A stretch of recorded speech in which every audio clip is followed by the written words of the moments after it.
Pertama-tama, saya akan menjelaskan pengertian struktur modal. Struktur modal adalah gabungan nilai dari segala jenis hutang atau liabilitas perusahaan dengan modal ekuitas yang ditetapkan oleh perusahaan. Struktur modal dapat diartikan sebagai leverage. Leverage itu penggunaan hutang untuk memperoleh aset tambahan atau meningkatkan nilai perusahaan. Adanya struktur modal dapat membantu perusahaan mencapai kestabilan keuangan dalam perusahaannya.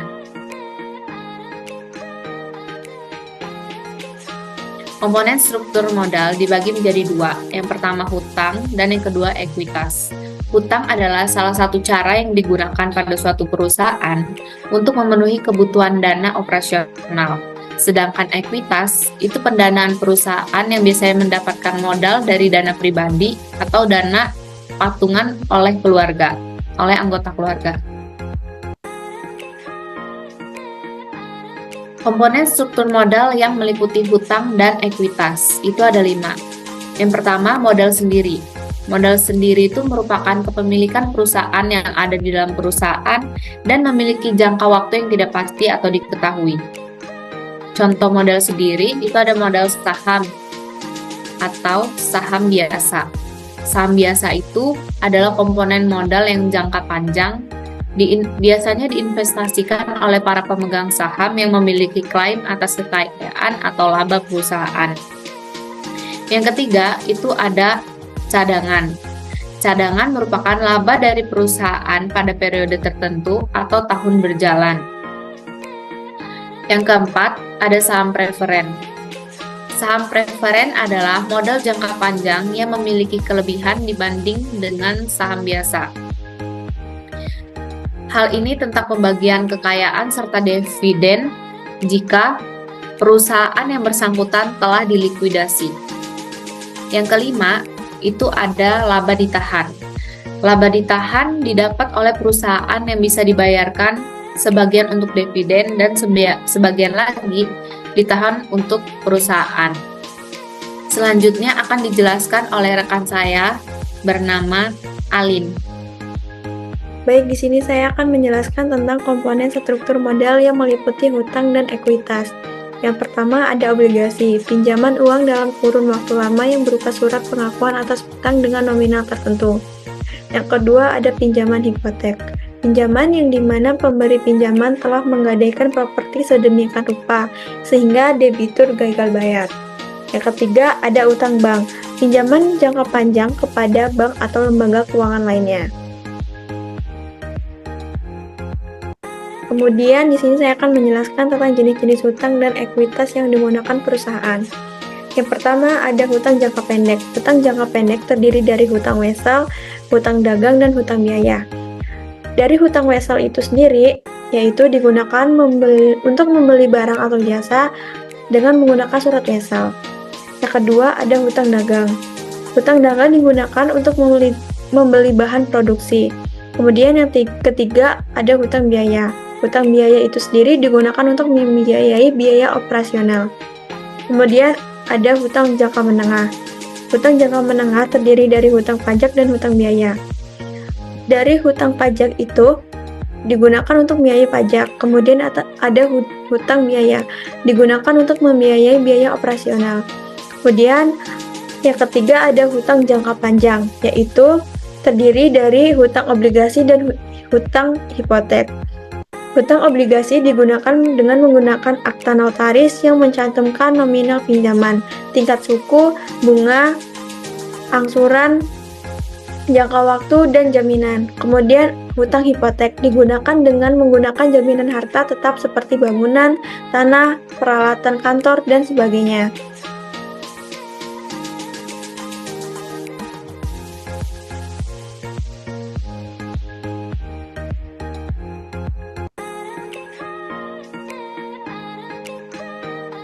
Kemudian di sini saya akan menjelaskan tentang jenis-jenis hutang dan ekuitas yang digunakan perusahaan.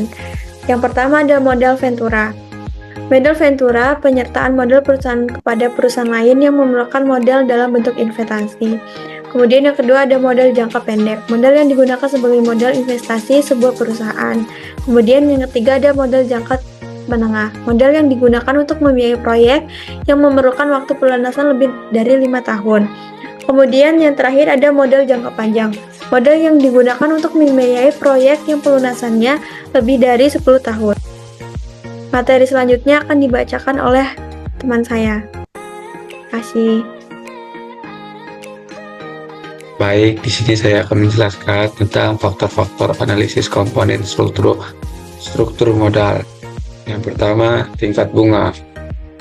Tingkat bunga akan mempengaruhi pemilihan jenis modal apa yang akan ditarik, karena penarikan obligasi hanya dibenarkan apabila tingkat bunganya lebih rendah daripada earning power atau bisa disebut rentabilitas ekonomi dari tambahan modal tersebut.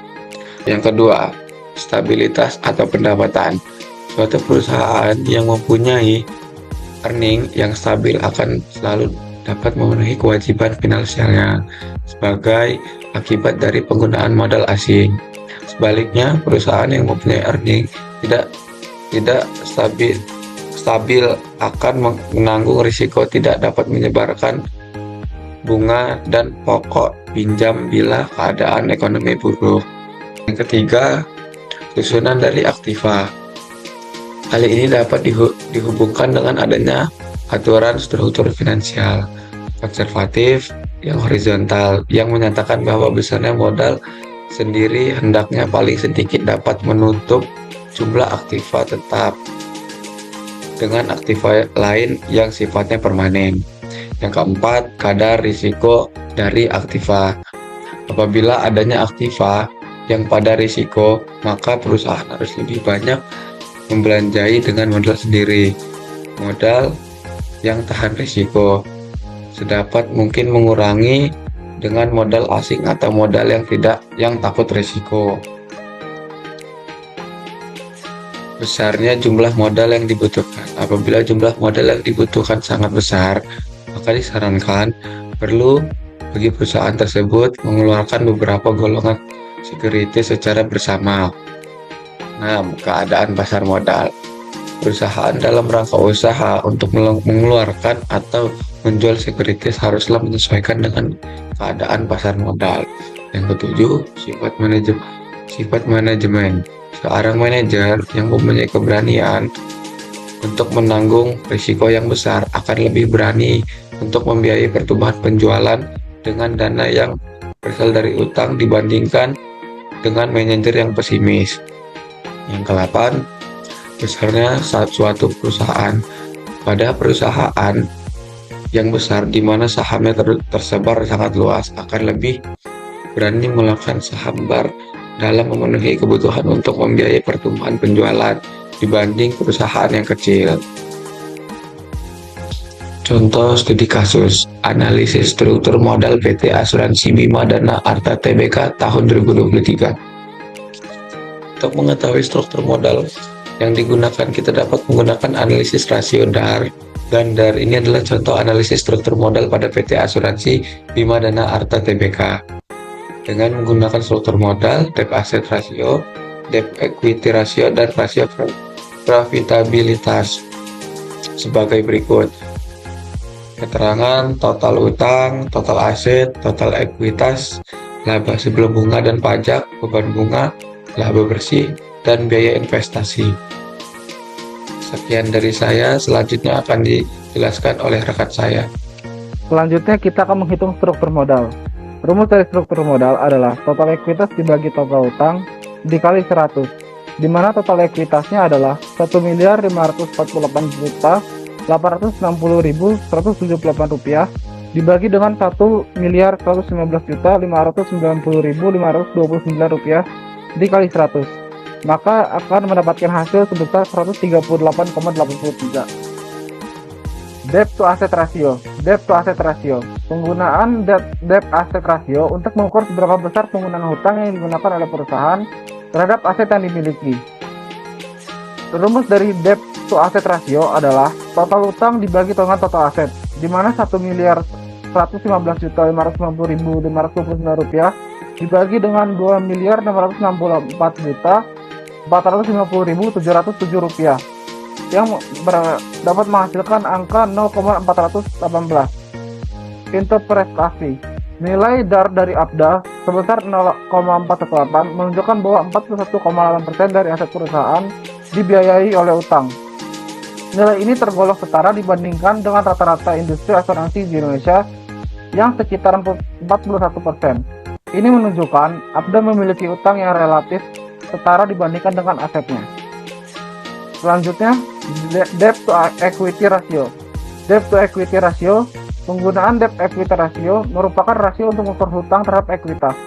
Rumus dari debt to equity ratio adalah total hutang dibagi dengan total ekuitas, di mana 1.115.590.529 rupiah dibagi dengan 1.548.860.178 rupiah yang menghasilkan angka 0,72.